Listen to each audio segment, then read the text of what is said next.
in mathematically perfected economies, there's no free lunch, as there isn't in life. You pay for what you consume. Now, are you advocating spending, quote unquote, spending money into circulation because, that sounds better to people, as if they're not going to have to pay for the bridge?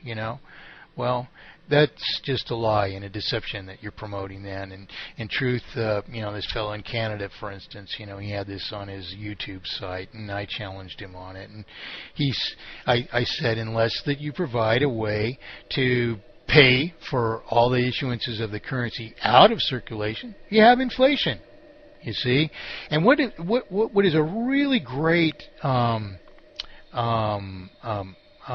self-inflicted crime of that is that if you're trying to avoid inflation by manipulating everything else, and you can't, and also if you can't assume a debt, that means you can't borrow the money into circulation to issue your promissory obligation, in other words, to pay for a new home. As Helen Hodgson Brown says, you don't have to pay for it later. You can pay for it now. Well, I'm sorry, Ellen. Until that money is introduced, not just for the bridge, but for the house, too, the money doesn't exist. So what does a young couple have to do then? They have to save, and they have to save, and they have to save out of a circulation in which that $100,000 for the $100,000 house doesn't exist because it hasn't been introduced for that. We only have it for sustaining whatever we do. So what are you saying, Ellen? What are you saying, Bill Stills? What are you saying? That instead we can decide, well, let's build 14 bridges because they want to build 1,400 houses in that community. And even though they all go across this bridge here, and let's think of all these other stupid socialistic programs, that we can, manipulate by some huge government bureaucracy that says, oh, because we're spending money into circulation, they have to save it. So they'll be better off, if they can only buy that $100,000 home when they're 70 years old, but to help them out a little bit, we're going to build a whole bunch of bridges across the river and we'll cut down all the trees and whatever, So, that's all ridiculous. Why? Because all they're doing is consuming that home as they paying for it as they consume of it. Allow them to issue a promissory obligation which they can fulfill, which therefore can't damage us, especially as we maintain the integrity of the circulation. And then that new married couple can buy a damn house today, Ellen. What's your problem? Spending money into circulation. Oh, you don't have to pay it for it later. You can pay for it now. No, we can't. We can't, because if we had to pay for everything now when we started out the economy, that money doesn't exist in circulation. So you're suggesting a huge spendy government that's throwing money into circulation as we need it because you just want to eliminate the idea that money that money has to be an obligation, which it does. There's no getting around it. It does. Okay? So this is, the second lie that we dispelled is that, money doesn't have to be an obligation. We don't have to pay for the bridge. I'm sorry. Unless you do, you have problems. So I called this guy in Canada on YouTube, and, he wrote back in angry retort, oh, yes, there is a mechanism for withdrawing the money from circulation. In other words, he's trying to prove it's not inflationary, which is what I tried to illustrate with my story, Parable of Perfect Economy. He says, there is a mechanism for withdrawing the money from circulation for the bridge. It's called taxation, he tells me. Well, not even realizing that he agrees with me exactly then. If you're going to have to withdraw it, and you admit that you do have to withdraw all of it to not be inflationary, it can give you the conditions in which you will. Okay, so you have to pay it out of circulation. He calls it taxation, which is what it is. Ellen Hodgson Brown not long ago was calling it interest still and attaching it to the debts for our houses. I mean, oh my God, what a nightmare. Talk about confused. I'm sorry. That's just the worst possible mistakes of a neophyte. And you're writing books pretending to, have, researched these things out, calling, until you realize that it's the words of Mike Montagne. You're calling this Pennsylvania banking system, which you learned about from my pages, and still don't recognize that I exist. You called it the most brilliant banking model in our national history. Well, thank you very much, Helen. But now what did you say after you learned that? And then you made the Nebraska or North Dakota Bank or whatever it was. That's the model. And you can't even give the principles for that either, can you? Okay. So that's how misleading all this stuff is. You're paying for books from her, and you don't have an answer, and yet she's talking about Dorothy and the Wizard of Oz as if that can help you. God help you if you depend on Ellen Hodgson Brown or Bill Stills. So the first lie that we disproved the other day is that higher rates of interest might have prevented all this. This is Ron Paul's stupid idea. If we maintain, so long as we maintain a vital circulation and higher rates of interest, the higher rates of interest require that we borrow more interest back into circulation because we're paying more out, to maintain a vital circulation. So it escalates the rate of failure.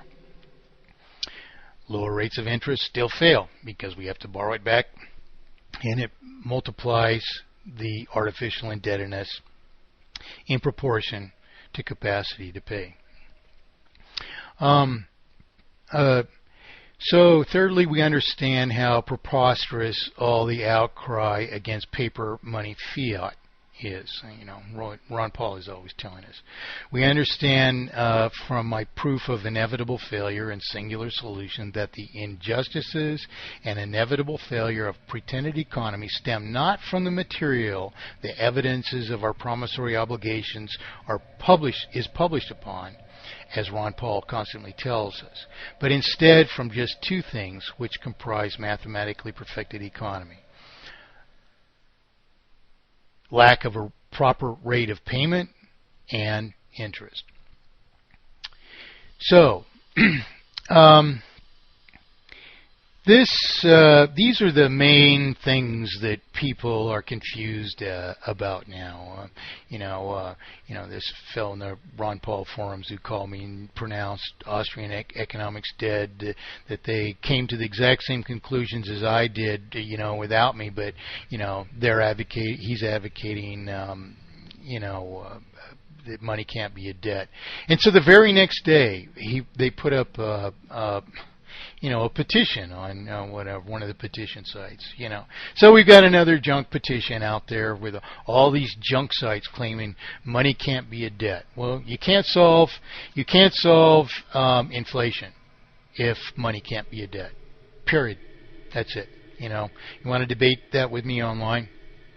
Come on out of the woodwork. You can probably find a jillion debates between myself and other people all over the internet. You don't even have to repeat the cycle again. Okay, so another thing that people do, thinking that they can disprove mathematically perfected economy, and this is a totally miscreant concept.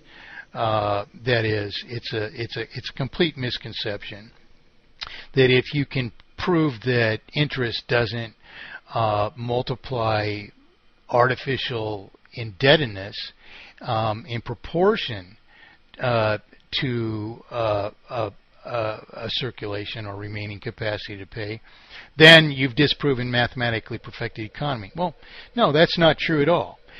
First of all, you can see this multiplying indebtedness everywhere around us. So it's either the result of natural causes or it's an inevitable effect of an implicit obligation to reborrow principal and interest as a new debt perpetually increase so much as periodic interest on an ever greater sum of debt until we inevitably suffer this failure. So that doesn't mean even if that didn't exist, which I hold that it does, I've proven that it does, and everywhere you look around you, it's happening around you. But even if it didn't exist, that doesn't disprove mathematically perfected economy, which also solves inflation and deflation and systemic manipulation of the cost or value of money or property. Every categoric fault of the lie that we call economy. Well, a long time ago, a fellow named William Ryan more or less sucked me into an ambush.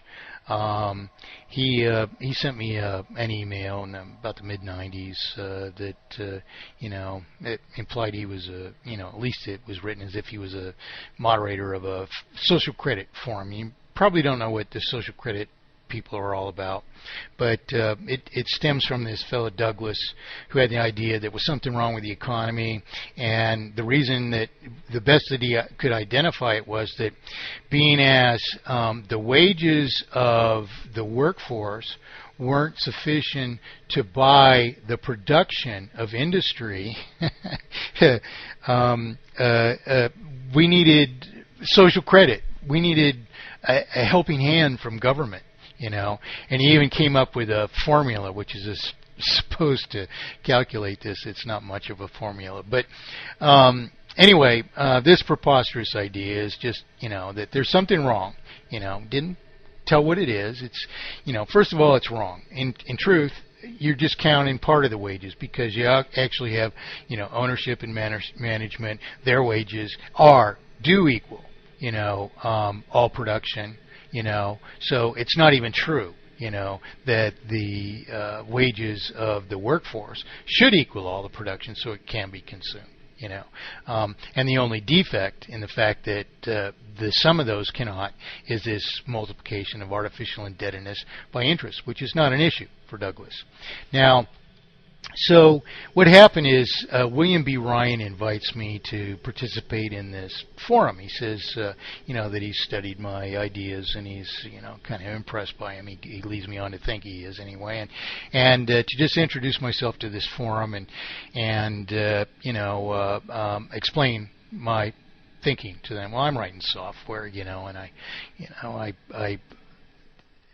I answered to him. I didn't do it right away, but I no sooner post in this forum, and I got 20 angry emails claiming everything from what the Ron Paul Austrian economist people claim is justifies interest and all this crap. And next thing you know, I get 100 emails. I mean, I took it upon myself to politely answer each one, and next thing you know, I got 100 of them. Next thing you know, I got 200 of them, and this literally went on for 2 weeks until I told these people to take a long walk on a short pier, because as you'll see from this letter, how much sense they make and how much worthwhile it might be to engage in them.